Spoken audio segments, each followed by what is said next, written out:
नमस्कार भाइयों और बहनों, हमारे new channel Uttar Pradesh anganwadi channel पर आपका स्वागत है। इस चैनल पर आपको सही जानकारी दी जाती है। हमारे न्यू यूट्यूब चैनल को सब्सक्राइब करें और वीडियो अच्छी लगे तो लाइक शेयर ज़रूर करें, जिससे सभी बहनों को ज़्यादा से ज़्यादा जानकारी मिल सके। साथ ही हमारे चैनल से जुड़ने के लिए नीचे नोटिफिकेशन बेल आएगी, जिसको आपको ऑल वाली बटन को दबा लेना है ताकि हमारी सभी जानकारी आपको समय से मिलती रहे। महिला एवं बाल विकास परियोजना एवं पुष्टाहार के श्रीमान डीपीओ शहर बरेली से मैं अपनी दुखद वेदना का निवेदन करना चाहती हूँ। महोदय जी, मैं कामना द्विवेदी कई सालों से केंद्र चौधरी तालाब पर आंगनबाड़ी कार्यकर्त्री के पद पर तैनात हूँ। मेरे लिए क्षेत्रीय मुख्य सेविका श्रीमती नूतन दीक्षित शहर बरेली की वह मुझे किसी भी ट्रेनिंग में, मीटिंग में अथवा मुझसे कोई कागज वगैरह नहीं लेती है। इस संबंध में मैंने पूर्व डीपीओ श्रीमान सांगुड़ी महोदय जी से गुहार लगाई, किंतु ये अपनी दबंगई में रही। उसके बाद वर्तमान डीपीओ महोदय से मैंने इस संबंध में गुहार लगाई। कुछ ही समय बीते मुझे व्हाट्सएप पे जोड़ा गया, जो कि वो भी ब्लॉक कर दिया गया। 15 फरवरी 2020 को मुझे मीटिंग में बुलाया गया और कहा गया किशोरियों की रिपोर्ट लेकर आना।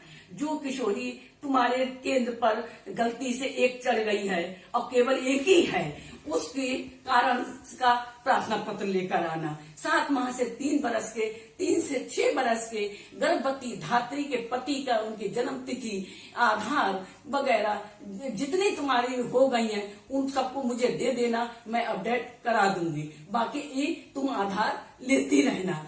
जब मैं ये सब चीजें 19/2/2020 को बाल विकास कार्यालय गई, तब मुझे क्षेत्रीय मुख्य सेविका प्रभारी श्रीमती नूतन दीक्षित शहर बरेली ने मुझे अभद्र भाषा से, अभद्र व्यवहार से मुझे भगाया। कहीं तुम्हें किसने बुलाया, तुम क्यों आई, मुझे नहीं लेना है तुम्हारा कागज, ले जाओ यहाँ से, अपने डीपीओ को दो जाके, अपने डीएम को दो जाके, मैं कुछ नहीं लूंगी। मेरा के चौधरी तालाब अल्पसंख्यक, अनुसूचित, पिछड़ी जाति, गरीब मजदूर लोग रहते हैं, जो कि मुझे 3 महिलाओं और 3 गर्भवती, 3 धात्री, 20 बच्चों का केवल पुष्टाहार देती हैं।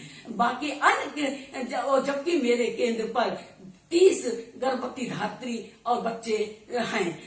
बाकी अन्य केंद्रों पर ज्यादा पुष्टाहार देती हैं और वहां से वापस आता है तो वह अपने इच्छा अनुसार ठिकाने लगा देती हैं। जवाहर नगर की क्षेत्र में आंगनबाड़ी कार्यकर्त्री श्रीमती मंजू कुलश्रेष्ठ का लड़का आंसू, वह लगभग आंगनबाड़ियों के 15-20 1,000 रुपए के रजिस्टर, बाल आंगनबाड़ी के रजिस्टर बनाता है तथा पुष्टाहार बेचने में सहयोग करता है। महोदय जी का वो बहुत खास और दलाल है, बहुत खास दलाल है। महोदय जी, मेरी इन किशोरियों को और उनको सबको अपडेट कराया जाए, मानसिक पिटारी से मुझे छुटकारा दिलाया जाए। मैं बहुत दुखी हो गई हूँ, मुझे किस तरह से इस समस्या से दूर किया जाएगा।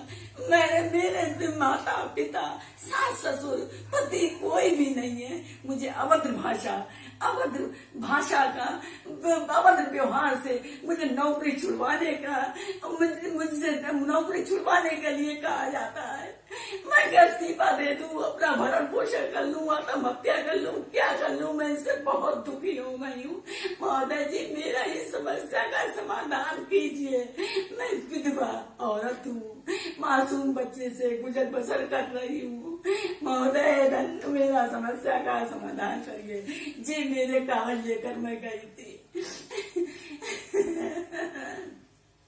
मैं बहुत दुखी हूँ, मैं बहुत दुखी हो गई हूँ। श्रीमती नूतन दीक्षित शहर बरेली से सुपरवाइजर है कार्यालय में, ना सीडीपीओ है, ना बाबू है, ना और कोई सुपरवाइजर। श्रीमती योगिता मिश्रा केवल सुपरवाइजर, उनसे भी इनका लड़ाई झगड़ा होता रहता है।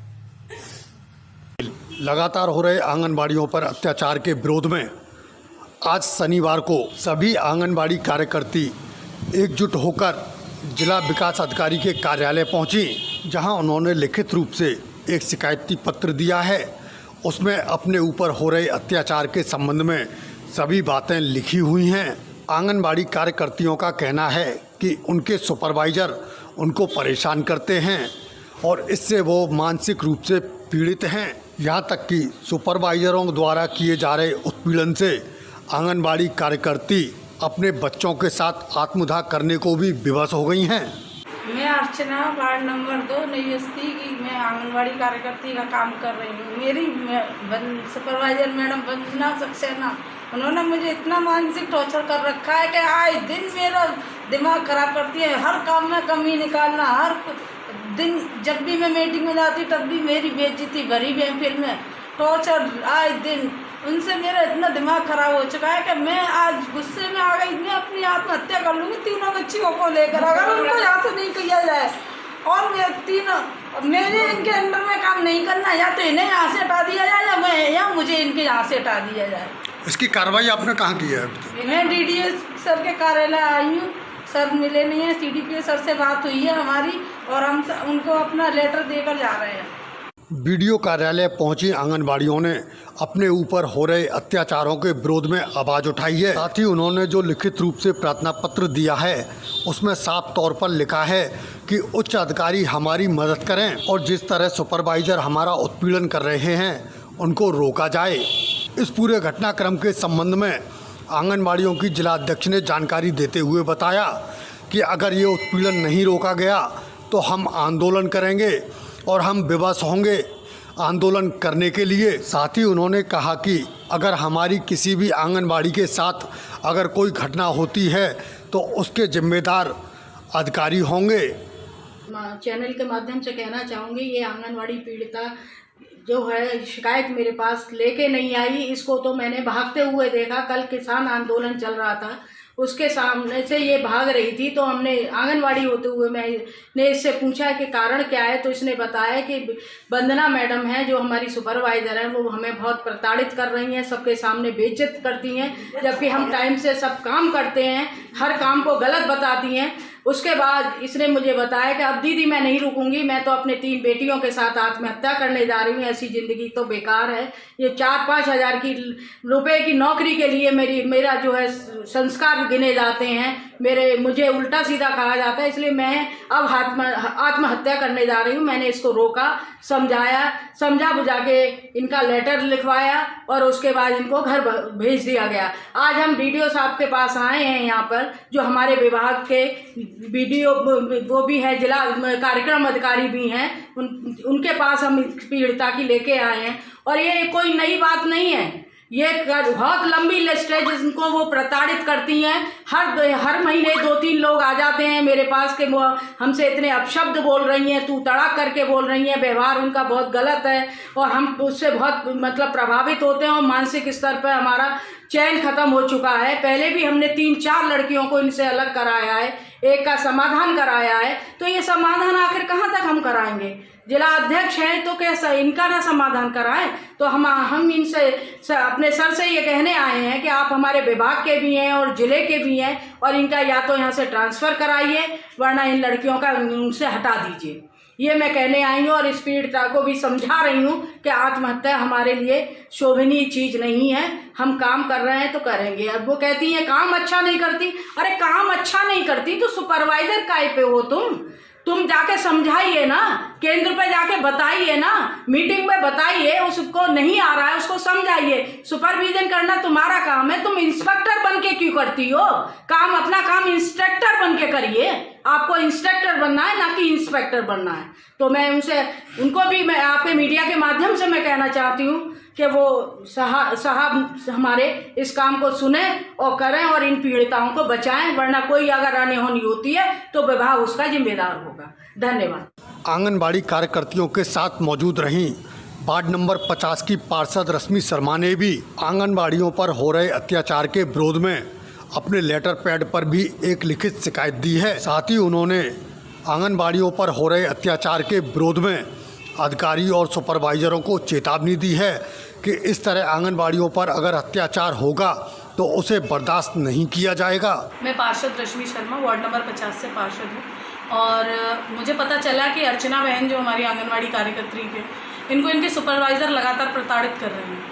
और ऐसे ही एक घटना मेरे वार्ड में भी रही है, क्योंकि मेरी दोनों आंगनवाड़ी बहनें भी उनसे बहुत प्रताड़ित रही हैं। तो मैंने शिकायत करके उनसे दोनों बहनों का सेंटर चेंज करवाया था, उनसे हटवाया था। और लगातार उनकी ये शिकायतें आ रही हैं कि वंदना जी प्रताड़ित करती हैं, वंदना जी बहुत परेशान करती हैं, पैसों के लिए भी परेशान कर रही हैं आंगनवाड़ी बहनों को। जबकि पिछले दिनों में मैंने देखा कि ये सबसे छोटी इकाई है और इन्होंने इतनी मेहनत करी है, घर घर जाके कोरोना काल में जिस तरह से सर्वे करना, कोरोना पीड़ितों की जांच लेकर आना और साथ में ही पुष्टाहार घर घर पहुंचाना, इसकी तो मैं प्रत्यक्ष प्रमाण भी रही हूँ और देखती हूँ कि ये बहनें कितनी मेहनत कर रही हैं और उसके बाद इनको इस तरह से प्रताड़ित किया जा रहा है, इनकी कहीं सुनवाई नहीं हुई जा रही। इसको देख के मेरा मन बहुत व्यथित है। और अर्चना बहन को तो देख के इतना दिल दुखी हुआ मेरा कि इनकी 3 बेटियां, और इन्होंने जब मुझसे ये कहा कि ये तीनों बेटियों को लेकर आत्महत्या कर लेंगी तो मुझे आगे आना पड़ा और मैं आखिरी तक इनकी लड़ाई लड़ूंगी। और जहाँ तक मेरी बात हुई अधिकारी से, उन्होंने ये कहा है कि उनको यहाँ से हटाया जाएगा और हम अपनी आखिरी सांस तक इस लड़ाई को लड़ेंगे, इनको इनका अधिकार दिलाएंगे और ये जितनी मेहनत कर रही हैं उस मेहनत को पूरी तरीके से पुरस्कृत करना चाहिए था और आज प्रताड़ित किया जा रहा है। ये काफ़ी शर्मनाक